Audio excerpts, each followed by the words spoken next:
ये देखिए, ये पॉइंट रिलेटिव मोशन में ध्यान दो। अब तक हम लोग देख रहे थे कोलिजन या मिनिमम डिस्टेंस वाला केस। ये देखो, इसको हम डिस्कस कर रहे हैं क्या, दो प्रोजेक्टाइल मोशन है उसके बीच का, इधर ध्यान दीजिए, दो प्रोजेक्टाइल मोशन है। अब तक स्ट्रेट लाइन चल रहा था, ये भी स्ट्रेट लाइन चल रहा है ग्राउंड पे, ये भी स्ट्रेट लाइन चल रहा है, कांस्टेंट वेलोसिटी। लेकिन मान लो ये है वर्टिकल प्लेन, ये ग्राउंड है, और ये है वर्टिकल प्लेन। एक बॉल को आपने ऐसे प्रोजेक्ट किया, यानी ये तो जाएगा प्रोजेक्टाइल मोशन, अब कांस्टेंट वेलोसिटी नहीं जाएगा। अगर आपने किसी बॉल को एयर में प्रोजेक्ट किया तो वो प्रोजेक्टाइल मोशन होगा, पढ़ चुके हैं, ये है प्रोजेक्टाइल मोशन। दूसरा बॉल है कुछ किसी डिस्टेंस पे, उसको भी आपने ऐसे थ्रो किया, तो ये भी जाएगा प्रोजेक्टाइल मोशन। अब सवाल ये है, इसके बीच का शुरू में एल डिस्टेंस था, जा रहा है एयर में प्रोजेक्टाइल, ओके। पूछा जाएगा क्या ये कोलाइड करेगा, क्या कोलिजन होगा इन दोनों में, ठीक है। अगर यस, अगर हो रहा है तो टाइम ऑफ कोलिजन निकालना है। फिर से वही क्वेश्चन, अगर कोलिजन हो रहा है तो टाइम ऑफ कोलिजन क्या होगा, इफ कोलाइड्स, अगर कोलाइड हो रहा है तो time of collision. If don't collide, अगर कोलाइड नहीं कर रहा है तो मिनिमम डिस्टेंस उसके बीच का क्या होगा,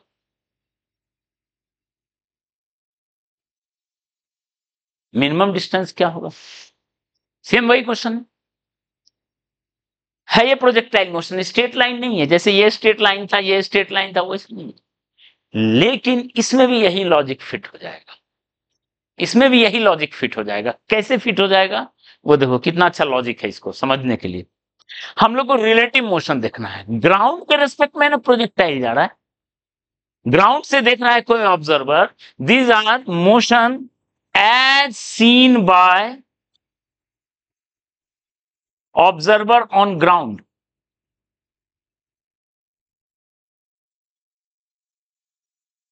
ग्राउंड पर के लिए वो प्रोजेक्टाइल जा रहा है, ठीक है, क्योंकि पाथ जो है डिपेंड करता है कौन देख रहा है, ग्राउंड वाले ऑब्जर्वर के लिए प्रोजेक्टाइल। लेकिन अगर एक से दूसरे को देखेंगे, 1 से 2 को देखेंगे या 2 से 1 को देखेंगे, तो क्या होगा, relative motion of one projectile with respect to another is straight line, is straight line, straight line with constant velocity। मतलब अगर एक प्रोजेक्टाइल से दूसरे प्रोजेक्टाइल को हम देखेंगे तो स्ट्रेट लाइन चलेगा, ये भी ऑब्जेक्टिव में पूछा जाता है। प्रूफ कर देते हैं, प्रूफ, ठीक है। एक प्रोजेक्टाइल से दूसरे को देखेंगे, एक एयर में जा रहा है, दूसरा एयर में जा रहा है प्रोजेक्टाइल, एक से दूसरे को देखेंगे तो स्ट्रेट लाइन चल रहा होगा, प्रोजेक्ट पैराबोलिक नहीं जा रहा होगा।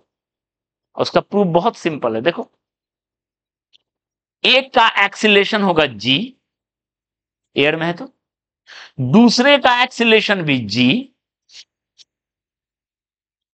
तो बताओ 2 का 1 के रेस्पेक्ट में एक्सीलरेशन क्या होगा, A2 माइनस, तो क्या हो गया, 0 आ गया। जब रिलेटिव एक्सीलरेशन है ही नहीं, when there is no relative acceleration, तो रिलेटिव वेलोसिटी क्या होगा, कांस्टेंट। यानी कौन सा मोशन होगा, वेलोसिटी कांस्टेंट है तो स्ट्रेट लाइन, ठीक है। तो हम यहां लिख सकते हैं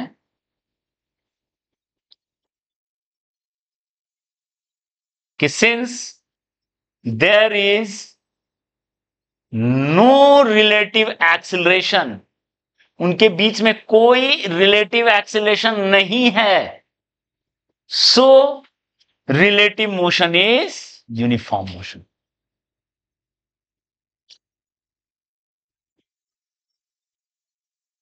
ये पॉइंट है, मतलब एक से दूसरे को देखेंगे तो स्ट्रेट लाइन दिखाई देगा। ठीक है, यानी फिर से जो अभी कोलिजन और मिनिमम डिस्टेंस वाला थ्योरी पढ़े वो यहां भी काम कर जाएगा, यहां भी काम कर जाएगा। देखिए 1 ये था, 2 ये था ग्राउंड पे। ठीक है, फिर से देखेंगे 1 से 2 को देखेंगे, अगर रिलेटिव वेलोसिटी इधर है तो क्या होगा, कोलाइड करेगा। ठीक है, रिलेटिव वेलोसिटी कोलाइड करेगा। अगर ऐसा है तो इसमें टाइम ऑफ कोलिजन क्या होगा बताओ, जो अभी हम लोग देख रहे थे क्या था बताओ, L/r। और अगर रिलेटिव वेलोसिटी इधर है तो ये कोलाइड करेगा क्या, नहीं कोलाइड करेगा, डजंट कोलाइड। ये बीटा एंगल पे चल रहा है, जो भी हम लोग थ्योरी पढ़े सब यहां काम कर जाएगा। Minimum distance L sin beta,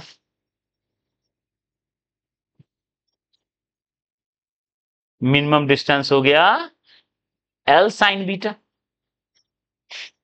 फिर से वही कहानी, और टाइम किस टाइम पे होगा, ये कितना डिस्टेंस था, L cos beta by R। तो ये कहानी था कि एक प्रोजेक्टाइल से दूसरे को देखेंगे तो वो स्ट्रेट लाइन होगा। क्लियर है, और उसका प्रूव ये। तो यहां पे भी जब भी प्रोजेक्ट कर रहे हैं तो ये थ्योरी यहां भी फिट बैठ जाता है। क्लियर है, हाँ ये ध्यान रखना है, ये L बहुत लार्ज नहीं हो, दोनों के रेंज से ज्यादा नहीं होना चाहिए। पता चला ऐसे ये दोनों यहीं गिर गया ग्राउंड पे तो टकराएगा कैसे, मतलब दोनों के रेंज से जो है L का वैल्यू R1 प्लस R2 से छोटा रहना चाहिए। मान लो एक का रेंज है 20 मीटर, दूसरे का रेंज है 30 मीटर और डिस्टेंस रख दिए 100 मीटर, ये बेचारा ऐसे गिर गया, ये ऐसे गिर गया, कहां टकराएगा। ठीक है, ओके। बाकी जो भी डिस्टेंस जनरली वो नहीं दिया रहता है, कम डिस्टेंस दिया रहता है तो वो टकरा सकता है। क्लियर है, ओके।